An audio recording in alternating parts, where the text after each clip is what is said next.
You're listening to The Dead Prussian, a podcast about war and warfare. I've recently been reading about different types of armies. I'm reading a book about Hannibal at the moment, and they reference Napoleon quite a bit, as if the way Hannibal fought was the same way that Napoleon fought. In fact, the author of this book said that the Roman legions and the Napoleonic armies fought very similarly, which I thought was a bit of a stretch because we know that there's adaptation in warfare. We've talked about learning before on this show, but not specifically adaptation. And that's something I think this author missed on that book that I'm reading, although it is a cracking narrative about Hannibal. But I want to explore adaptation a little bit.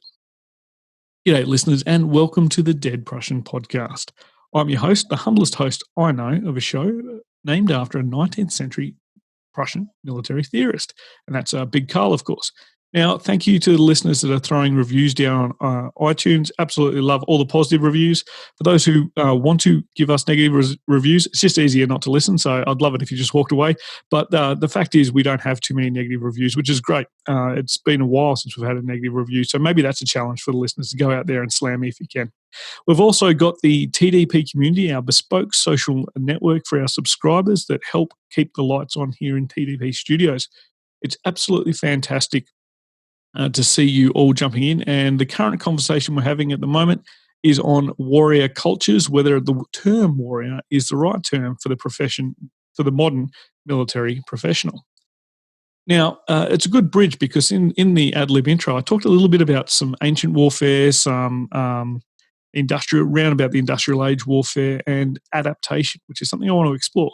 But as you listeners know, I'm not the expert, so I needed to go out and find some. So I actually found two guests who co-authored a book about how modern militaries had adapted in recent war.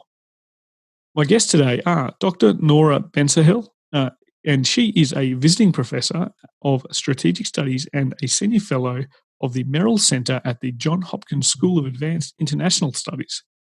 She's also a contributing editor and columnist for War on the Rocks, a great organisation. In fact, Ryan Evans, who founded War on the Rocks, and I spent some time in Afghanistan together, and he gave me some great advice on the Dead Prussian podcast establishment. She has held senior positions at the Center for a New American Security and the RAND Corporation, and previously taught at American University and Georgetown University. She holds a PhD in political science from Stanford University. And my second guest for tonight, the co-author, is Lieutenant General David Barno, and he is retired and is a visiting professor of strategic studies and senior fellow at the Philip Merrill Center at the Johns Hopkins School of Advanced International Studies. He is also a contributing editor and columnist for War on the Rocks. General Barno completed a 30-year active duty Army career where he commanded at every level. He served with Army Ranger battalions in combat during both the Panama and Grenada invasions, but it sounds like a topic for another episode.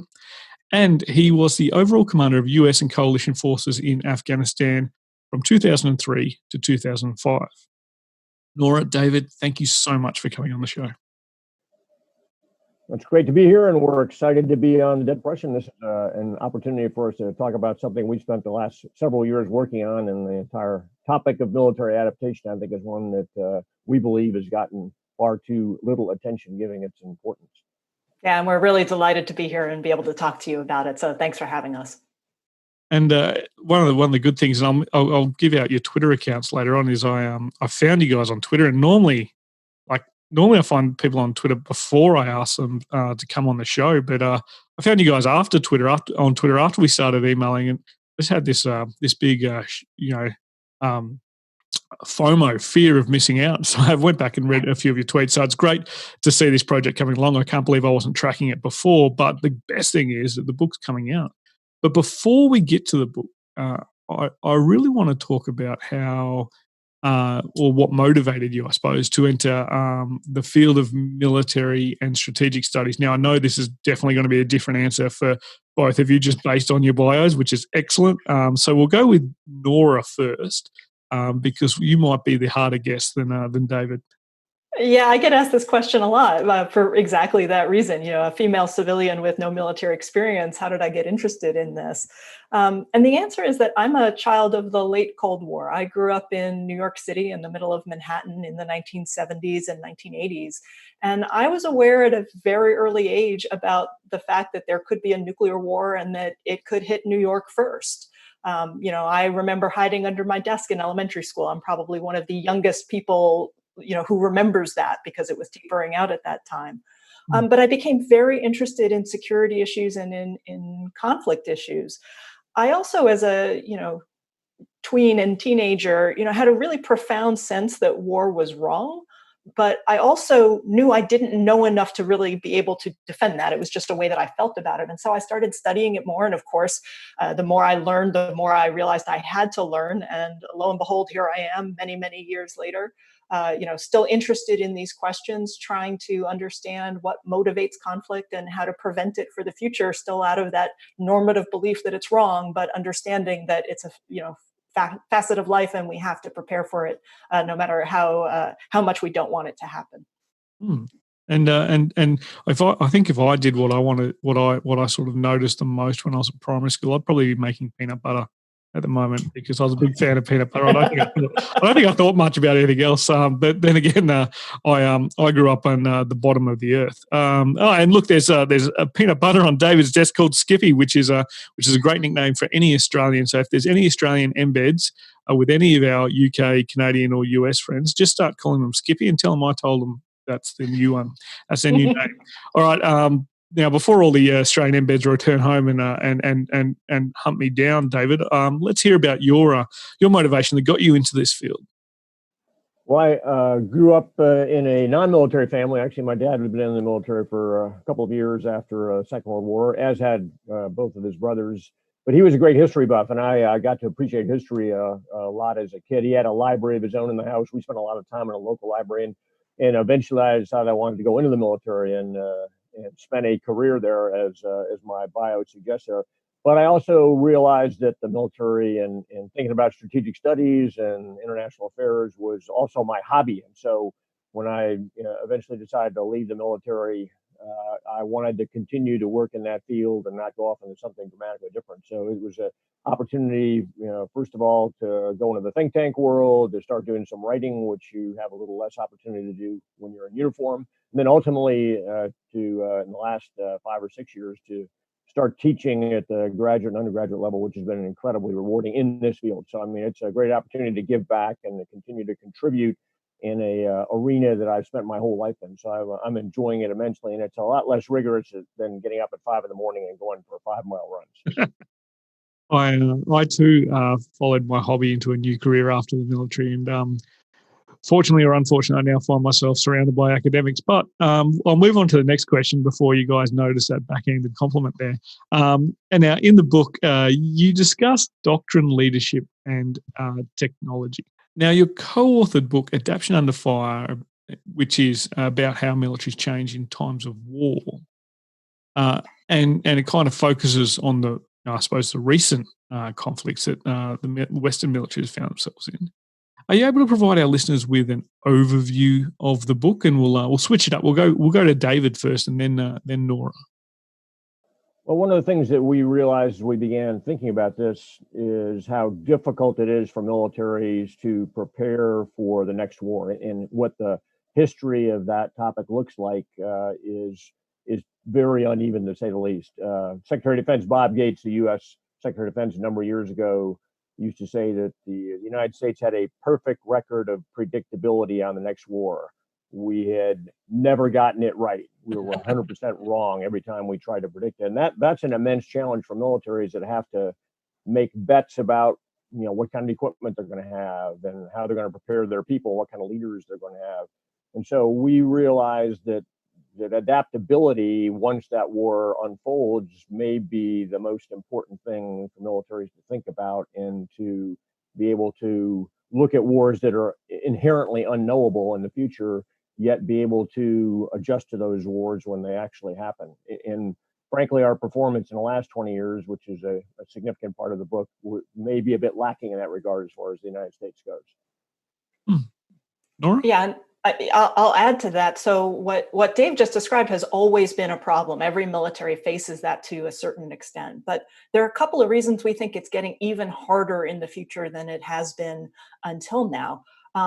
One is, and I'm sure we'll talk about this, more as the conversation goes on, is that we are living in a time of exponential change.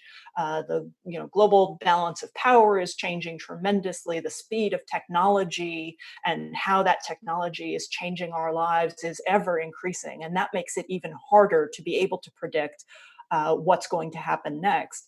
And second, for the United States in particular, the United States is a global power, at least for now.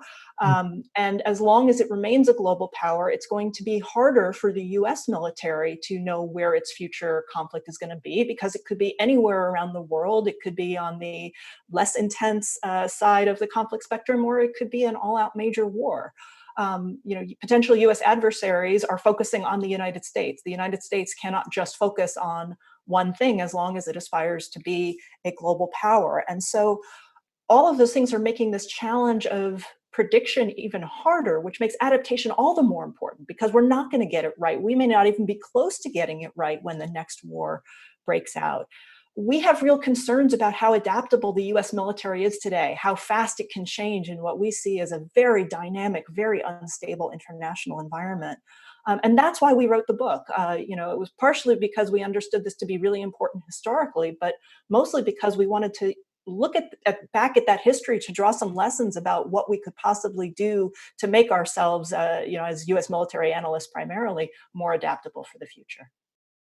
And as an artilleryman, I'd love to say war doesn't change, just the targets do, but it's not actually the case at all. But it's fascinating looking at adaptation and learning, because we do see a lot of historical studies that go back to the First and Second World Wars, and even into Vietnam, and and then the period after Vietnam. But I think you don't see as much long form studies of recent wars. We see a lot of short, sharp sort of articles, but we don't see the long form stuff. So what I found fascinating in your book is that you discuss three areas. The first one, which was, as an artilleryman, was always, very, very dear to my heart. But you discussed three areas of doctrine, leadership, and technology. Now, why are these three things a key to understanding how militaries adapt? And we'll switch it up again. We'll go Nora first, and then David. I think these three areas represent the things that are most important to be adaptable in militaries.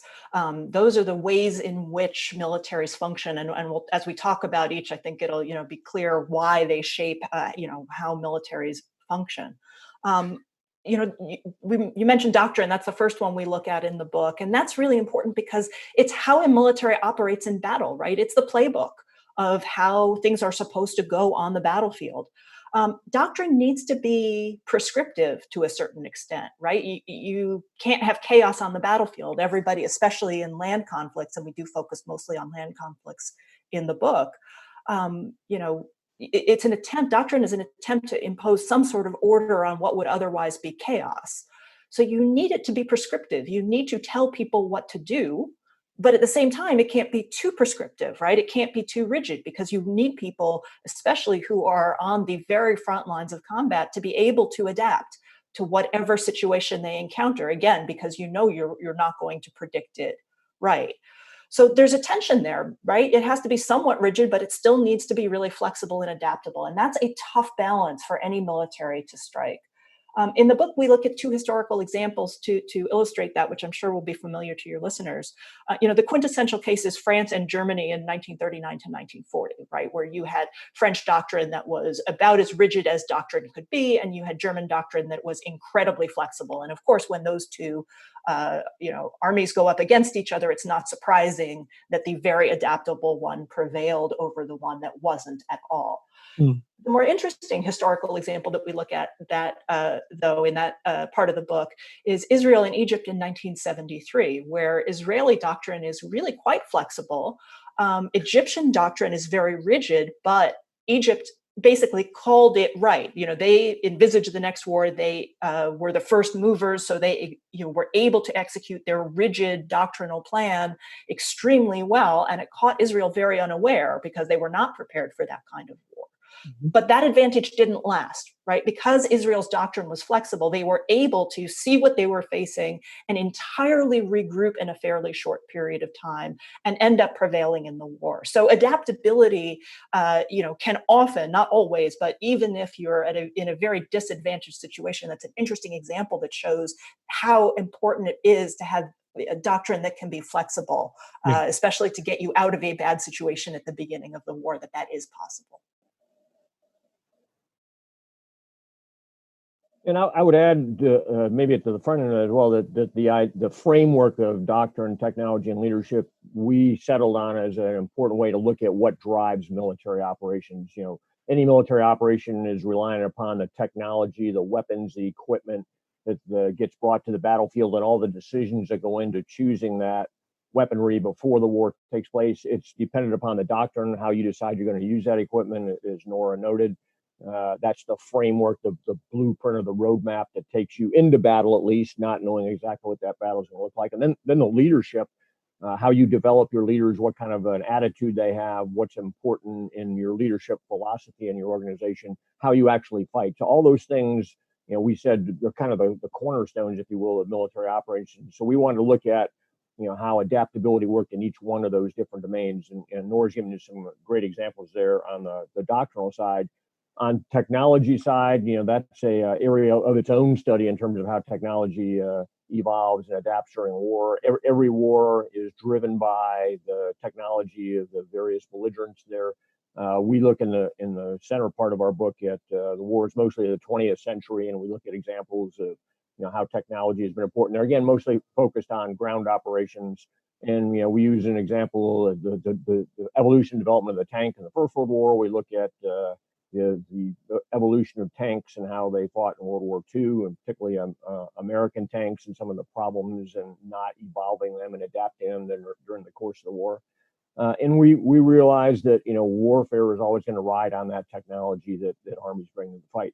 Leadership is perhaps the most interesting of the three in some respects, because that gets at the human domain of adaptation. And without the human domain and leaders making decisions and recognizing what's changing on the battlefield and understanding where there are shortfalls and then acting to fill those shortfalls, to adapt, to adjust, to move on from what you brought into the war, your outlook and in some cases, your doctrine that you brought into the war, and be able to adapt to what's actually happening out there is absolutely crucial. We look at a series of case studies, again, in the middle part of the book, in the 20th century, and then later we look at in detail at case studies in the current wars of how leaders either succeeded at that challenge or failed at that challenge. One of the examples we use, which will resonate with our Australian friends, World War II, is Field Marshal Slim in Burma, and from 1942 to 1945, later coming back and serving in a senior role as the Governor General of Australia after the war.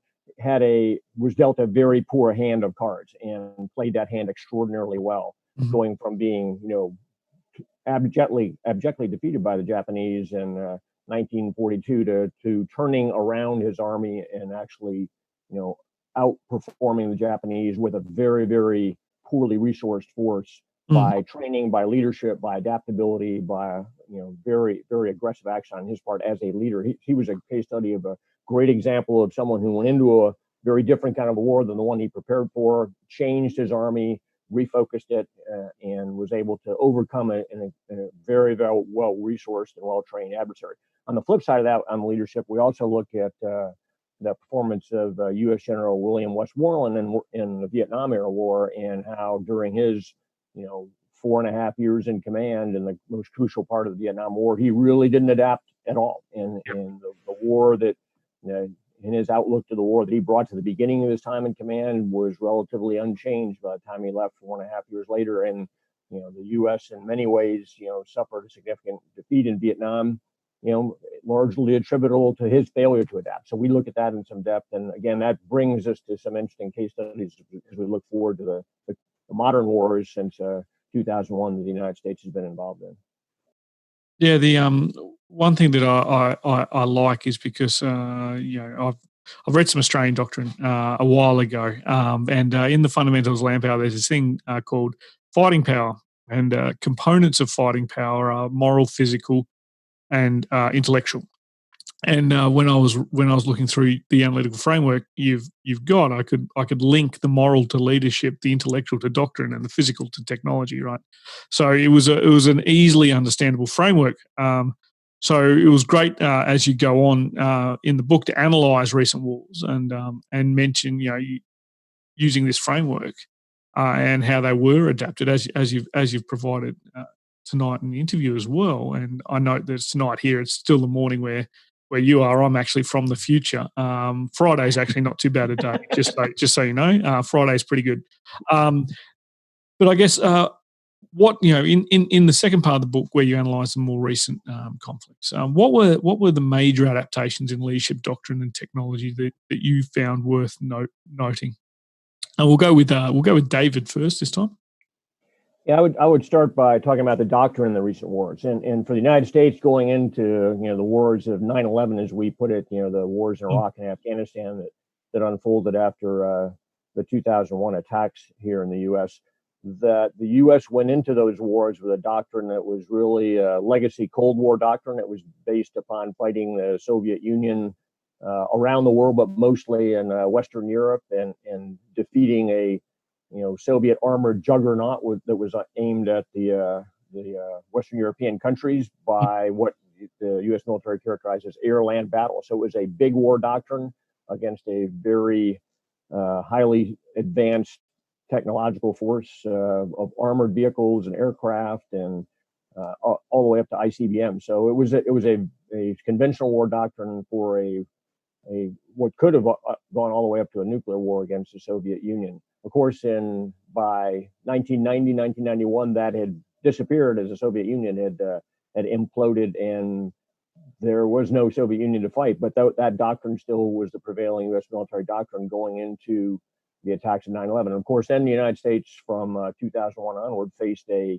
completely different enemy. It had one that was unconventional, that was a non-state actor in some respects, although it was based in nation states, talking about Afghanistan.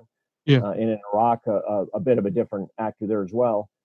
But the U.S., as it got into each of those wars, first in Afghanistan and then in Iraq, found it had to turn from conventional operations at the very beginnings of the war to a form of warfare it was utterly unprepared for in the doctrinal department, which was counterinsurgency. So by 2002 in Afghanistan, by the middle of 2003 in Iraq, the U.S. military and its allies were fighting insurgents and irregular warfare opponents instead of fighting armored and mechanized adversaries out there, and had no doctrine to do that. So the U.S. military buried its counterinsurgency doctrine after Vietnam and turned the corner towards conventional operations and never looked back. So it came into these irregular wars since 2001 utterly unprepared in the doctrinal dimension. It took a very long time to be able to shift that doctrinal structure to revise and revitalize that doctrine. In Iraq, effectively, the U.S. went from 2003 until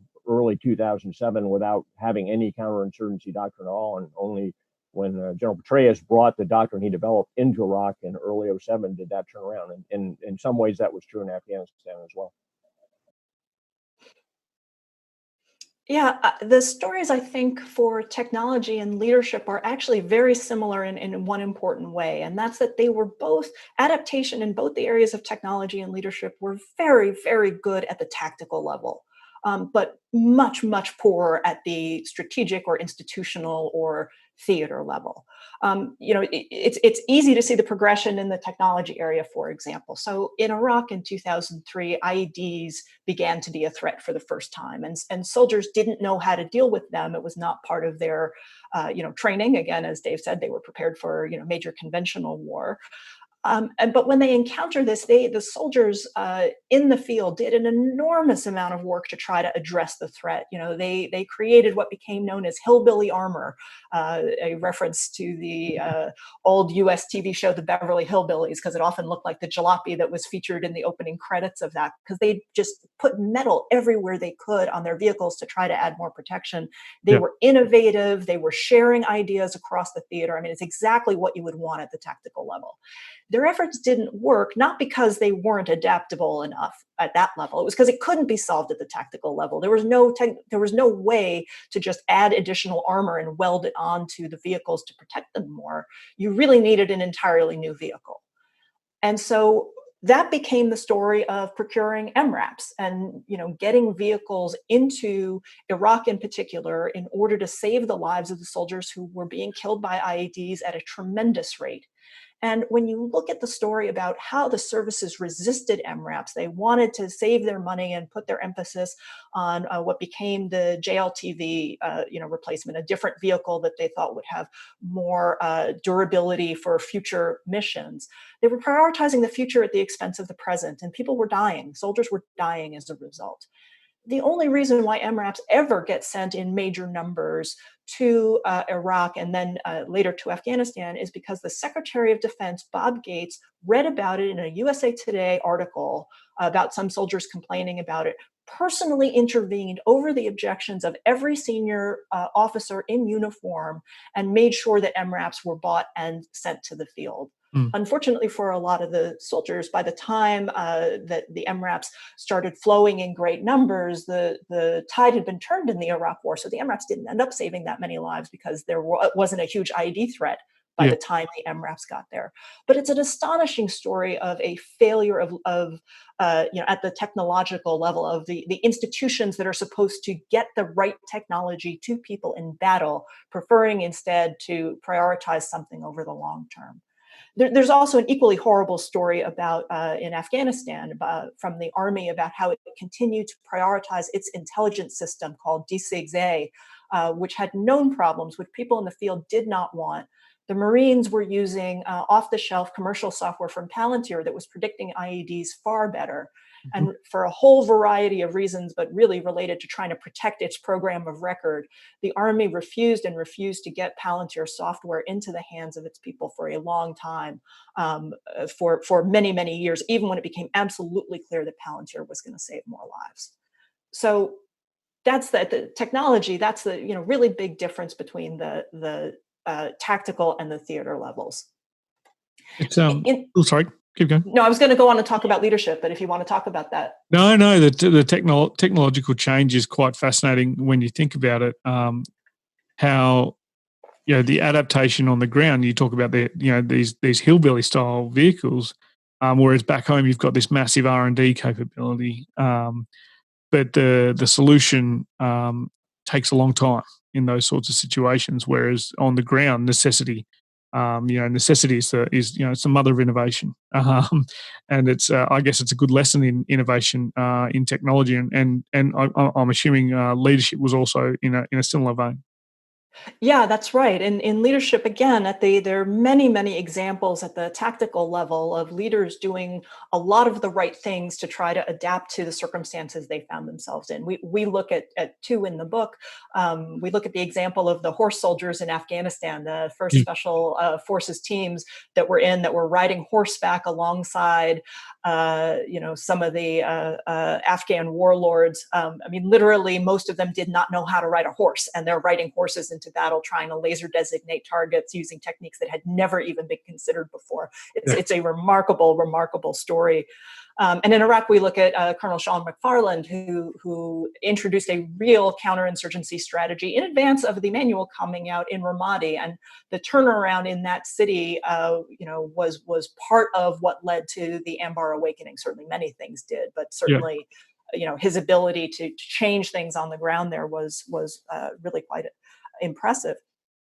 But you look at the theater commands, if you look at the overall commanders of the wars, of course, there were many at different points in time.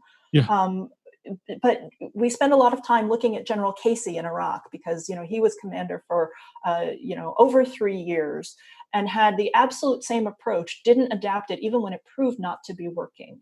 He talked about counterinsurgency a lot, and he did some things like create a counterinsurgency academy. But he had two fundamental assumptions that he never changed that undermined his own approach, even though he was saying all the right things. He fundamentally believed that U.S. forces needed to be separated from the population, that because they were causing more violence than they were protecting against, and therefore they needed to be withdrawn as soon as possible. So you can say all you want, we're going to teach counterinsurgency, it's the right way to do it. But if you're separating US forces from the population and believe that US troops have to be withdrawn as quickly as possible, you cannot possibly be conducting an effective counterinsurgency strategy. And if you look at the data, I mean, even with the publicly available data, it was, I was a junior analyst at RAND. I could see the public data and know over years that this strategy wasn't working. Yeah. And it never changed because he couldn't get rid of those two beliefs. So that's one of the most powerful examples we look at as a failure of leadership at that theater level. The super fobs, as they came to be known, were the megabases where for those listeners that don't know too much about the early modern Iraq War, you had a lot of the coalition forces were in fobs away from the population centres, which is the antithesis of counterinsurgency principles. It's quite fascinating study for those people who are interested in the modern Iraq War. There's a lot of books being written about the surge, and a lot of books written about the initial invasion. It's the period in between that can be quite fascinating. And listeners, this book's a great one for you to start your reading on. There we go. I've plugged the book, so I'm doing well. Now, let me add a thought there on megabases, because I remember having this conversation with my boss, the CENTCOM commander, John Abizaid, in 2004 in Afghanistan, and I noted to him that he had more troops inside of the fence line at Balad Air Base, one of the mega bases outside Baghdad. There were more troops stationed inside of that base than were stationed in all of Afghanistan during the same year. So they were pretty. Wow, that's I'm going to say that's insane, but I can believe it. Having been through Kandahar during the peak when that base was a city. It's just it's amazing. Now Kandahar's a little bit of a different story because it was an APOD, an air point of departure, disembarkation. Sorry. But it's just a fascinating sort of concept of how to fight modern wars. And it's great to see it covered in a book about adaptation, because I tell you what, even later when I was a staff officer in brigades and divisions, well after the surge, we still had people who would come to a planning party and say, "This is where we need to put the fob," and you'd say, "That's nowhere near a population centre," and they'll be like, "Yeah, it'll be nice and secure." Okay, good, excellent. You're on coffee duty. Now, you also turn your analytical minds towards the future, which is excellent, because there's nothing we love more on this show than a little bit of prognostication. So what challenges do you anticipate we'll need to be adapting to in the future? Now it's Nora's turn to go first. As I said at the beginning, we think that there's just a tremendous amount of change going on in the international environment at the moment. There's a huge amount of strategic uncertainty, right? About Russia and China, their trajectories, about smaller states and where they're going. Climate change and how that is going to affect patterns of urbanization and where conflicts break out and the types of operating environments that military forces need to be in, the growing threat from non-state actors and so on. I mean, just there's so much that is unknown. We are really at an inflection point as the two wars in Iraq and the one in Iraq is over, Afghanistan winding down. We still don't know what really strategically comes next. A lot of that is still unfolding, and so there's going to be a lot of adaptation because we're not going to guess which trends are going to be unfolding in the ways that we might think.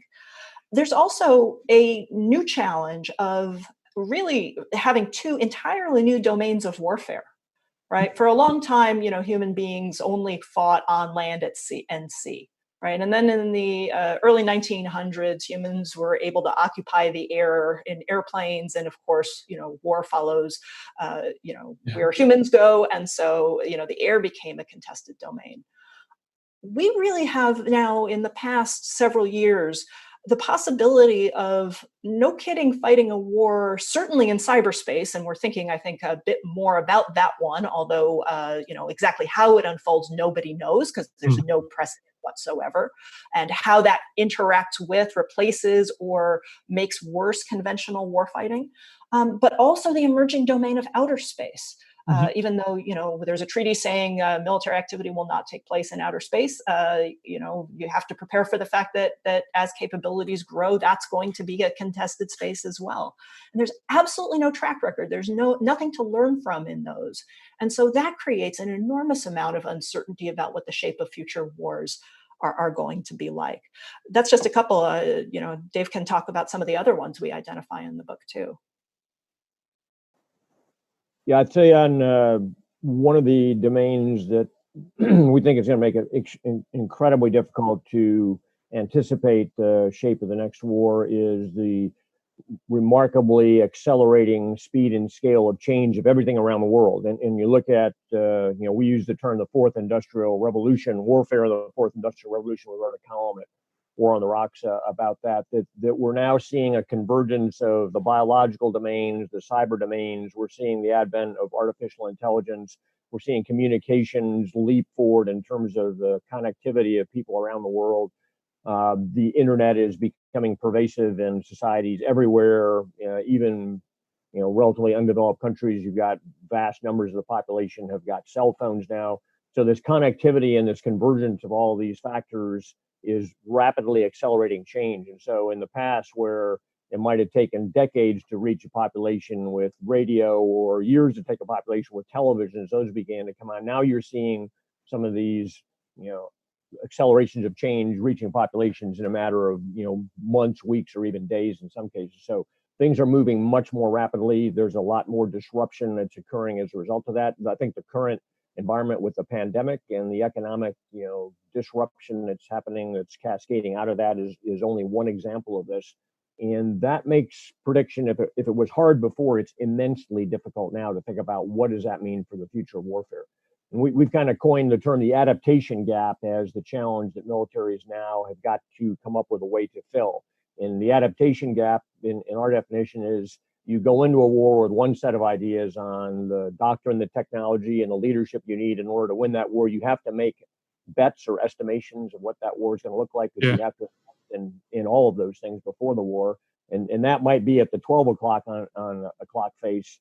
And then when the war happens, in the past, the war might have looked at what's actually happening at 2 o'clock instead of at 12 o'clock. So we have to adjust, 30 degrees to get over to where the war actually is. Our adaptation challenge is not immense, but there's going to be a change. We think that clock face now is going to be 3 o'clock or 4 o'clock or 5 o'clock, that your adaptation requirements, the amount of distance between where you thought the war was going to unfold and where it actually happens, is going to be dramatically larger, making this gap of adaptation that you have to fill in order to prevail in war much larger, much more difficult, and under a time constraint that's probably much sharper than we've ever seen in the past. In World War II, we had, arguably years to be able to generate capacity to change our doctrine, to adjust our technology, to build and train new leaders in order to win World War II after a huge initial setbacks for the Allies in 1939, 40, 41, when America came into war, 42. We're not going to have years in warfare, most likely in the future, to do that. And the challenge for adaptation may be much greater than it was even during that era. So we think that's a very important part of what this future is going to look like, and how adaptation becomes even more important in this new accelerated world that we're all moving into. So that's an excellent answer, David. So that would be an A+ if I was grading it.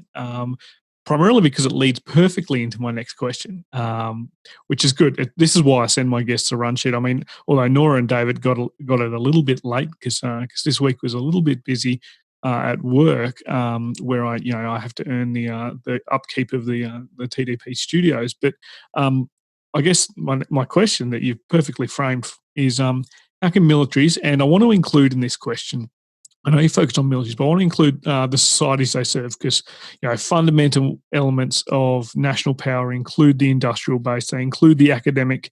I suppose academia is probably a better term than the academic sphere, but the academic sphere, the academia, the research that goes into development of those areas of technology, leadership, doctrine. So how can militaries and the societies they serve and all those elements of national power that gear towards conflict in the modern age, how can they work towards making the military force more adaptable? And we'll go David first for this one. Well, we might talk about this in the same framework in doctrine, technology, and leadership a bit, and then maybe expand out a touch. In doctrine, one of the things we found in our study of the recent wars was that doctrine changed, but it changed at a glacial pace. It was moving at 3 miles an hour in a world that was moving at 300 miles an hour. And in large measure, the military's doctrinal establishment still moves at 3 miles an hour. There has not been any significant change into how rapidly the U.S. military, at least, can change and shift its doctrine in the face of wartime pressure. So we think that this whole idea of speed, and this just correlates with civilian society as well.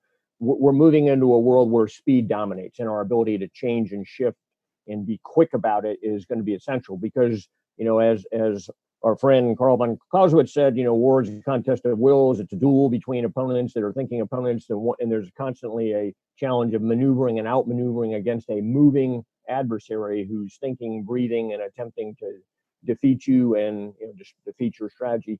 The speed of that interaction, that action counteraction, is going to only accelerate in the future. And in the doctrinal world, you can't have a doctrinal establishment that takes months or years to change doctrine and expect to actually survive, much less prevail in your next war.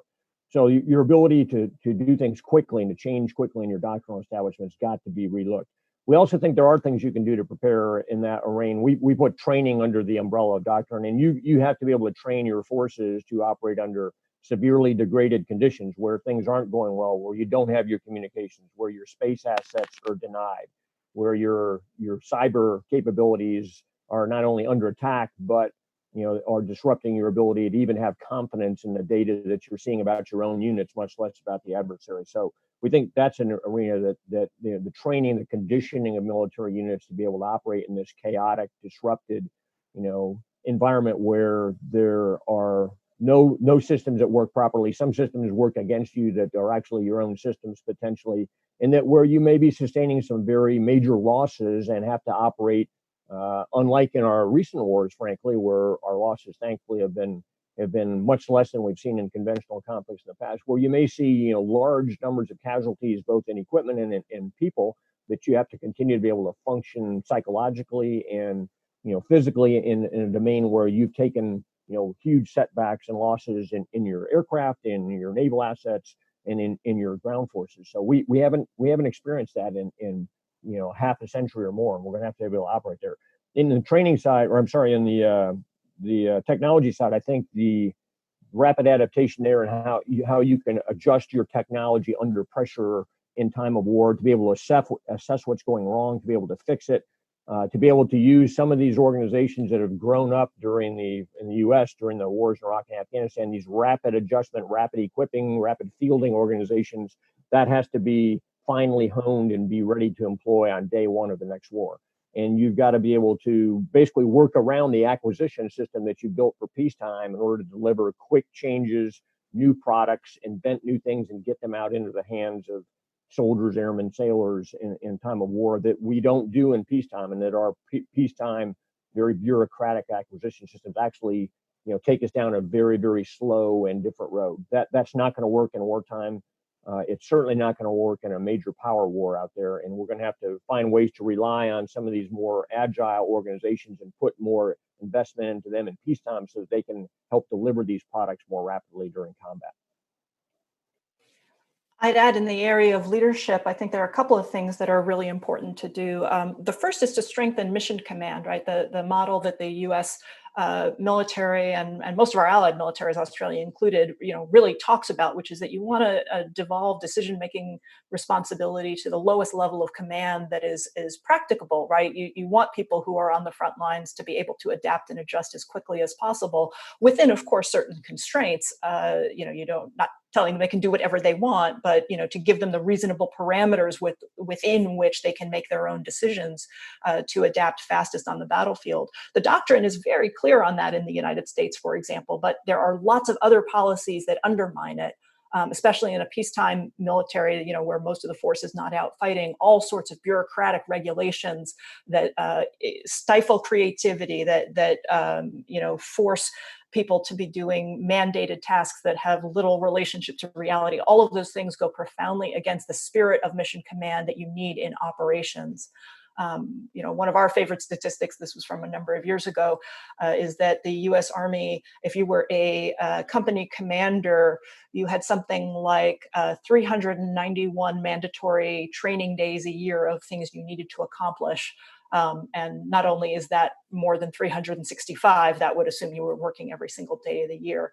To their great credit, the Army has cut down on some of that and has tried to overhaul that recently, but still, the compliance culture is the mortal enemy of mission command, and it is still growing, even though a lot of those requirements have been taken away. And then the one that I think, this starts off as a military recommendation, but I think it gets at your broader question about society as well, is that you have to think about, schooling and education as part of the answer to adaptability. In the US military, professional military education is not where it needs to be. It is nowhere near rigorous enough. Until very recently, people's academic records were not taken into consideration for promotion. They're now at least being included in promotion packages. How seriously promotion boards will take them, it remains to be seen. But the content is also, very often nowhere near as challenging when you compare it to what, students might have to take elsewhere. If you look at their civilian colleagues, for example. We also think that in the military, it's really important to increase opportunities for civilian schooling. Military folks sitting in a classroom with other people who wear combat boots or who, otherwise look like them, or, people in the military think alike. They think that the differences even between someone in the Army, Navy, Air Force, and Marines is a huge chasm and different way of thinking. But it's not compared to your 18 to 22-year-old college students who are much more fluent in technology than anybody in the military who spends a career in the military can ever hope to be. So civilian schooling is really important to gain exposure to critical thinking skills, and in particular to being exposed to people who do not think like you. That is probably the most important part of being able to be intellectually adaptable enough for the types of changes and the types of rapid decision-making and rapid responses that are going to be needed. That ties into society as well, right? Because we as a society need to be able to be more adaptable in our thinking, need to be able to be better critical thinkers about what's accurate information and what isn't. I firmly believe, having had a foot in academia my whole life, that education is the best way to ensure that happens. Hey, Mick, one thing I'd add on that as well, that we note in the book, it's an interesting domain that may be not obvious sometimes to people outside the military, but the military is a rigidly hierarchical organization where rank and age are perfectly correlated. There's no 35-year-old four-star generals in the U.S. military. There's 35-year-old CEOs in Silicon Valley and 40-year-old CEOs. In the military, the most powerful people, the people in the most responsible jobs, the senior commanders are all 45 to 65 years old. Some of that, chairman of the JCS, pushing into the early 60s. That actually creates a bit of a impediment to be able to think creatively about change. And so one of the things that we suggest in the book, which is somewhat, controversial, I suspect, is expose senior military leaders more to younger generations of bright up and coming leaders and get that institutionalized into the system. Right now, if you're a four-star general, then you're 60 years old and you're the chairman of the Joint Chiefs of Staff or you're the head of a service. Your exposure to the Gen Z and the millennials are at best it's going to be your lieutenants and your young captains who have zero power in the organization, zero influence, and really don't have much of a voice. And even though the world they grew up in is radically different and they have a more intuitive understanding, as Nora pointed out, of technology, there's no connective tissue between that senior level of a very different generation and the more youthful level who are going to see the world in a very different way. And we think there needs to be some way of of bridging that hole inside of the military structure that's built by that kind of inherent age-driven hierarchy that's unusual for military organizations, probably more so than any other organizations in the world. It's a fascinating point. Having left at a field rank and will transition to reserve service as a field rank, I still felt pretty old when talking to some of the younger soldiers and officers. And to put that in context, I'm an elder millennial, so I'm in the millennial bracket, but still, I found it quite difficult. And then when I started teaching at university, the same age group. Completely different perspectives. And one of the terms I found quite interesting, funny, and it's disrespectful in a way, but I can say it because there's no swear words in it. When I was at a military exposition show, we used to call them arms fairs, but I don't think we call them that anymore because it's not popular. But someone said, "Oh, it's time to go in and work the room and talk to the male, pale, and stale." Crowd, and it was an interesting sort of observation, and the person making the comment was an older male gentleman who'd had a very successful career in industry. But the point he was getting at was, the people he was talking to weren't driving his thought processes. They were meeting his expectations, which was very, very different. He knew what he was getting from that meeting. Now, there's obviously a place for experience, but it's very interesting. I'm glad to see these types of questions being thrown out there in the book. It's quite a fascinating topic. We could draw on all night. Actually, we can't because I'll probably fall asleep. And you've got your Friday to go on with, because I know that Friday is a really good day because I've been through it. But we probably should get to the bonus questions for the subscribers that join the TDP community, our bespoke social network. So we'll have a quick pause. And now, Nora and David, this is my final and favourite question of the show. I ask this of all guests, and it relates to our mission on the show, which is to define war in as many ways as possible, just like Big Carl, the dead Prussian, did himself. And we know, frustratingly so, that he didn't just settle on one definition in his book, which is quite annoying because it's made sergeant majors setting tests for junior officers on their courses for years frustrated because they can't just have the textbook answer. But I ask each guest to finish the sentence, war is. So we'll go with David first and then Nora. I ask you to finish the sentence, war is. War is without limits. I think that we have in this country grown up with an outlook, probably because of that civil-military divide we briefly spoke of before we opened this evening. That war is contained, war is fought by a special professional cadre of volunteers. War happens in another country far away from American shores. War is conducted by military forces fighting other military forces. And war doesn't affect every corner, every aspect of society. And in fact, it does and will. And that's the threat that underlies war. War can touch everyone. War is ubiquitous. In war, I'm concerned, and I think Nora and I talked about this in the book in particular, in the future is going to reach every corner of the homeland, as the United States calls it. And in part because we're all now dependent upon a interconnected world, whether that's in the biological domain, as we're all now experiencing with a global pandemic that started thousands of miles from our respective country shores, to the fact that we're all connected to the internet now, and everything from our automobiles to our mobile phones to our refrigerators and our microwaves, and that the internet can be touched by adversaries thousands of miles away who don't have to have aircraft carriers or jet fighters or large armies of infantrymen and tanks. That now, nations can be struck, wars can be conducted in all of these domains simultaneously, and that there are no limits to what war may be. And we've been lulled, I think, into a false sense of security here in this country that we can keep all those things away from the shores of the United States, out of our homes, out of our offices, out of our families, and that as we've known for thousands of years, war doesn't have those kind of limits. War breaks out of its limits, and that's what we're going to be facing, I fear, in a major future war out there. And Nora, the sentence "war is." War is sadly an inevitable part of human nature.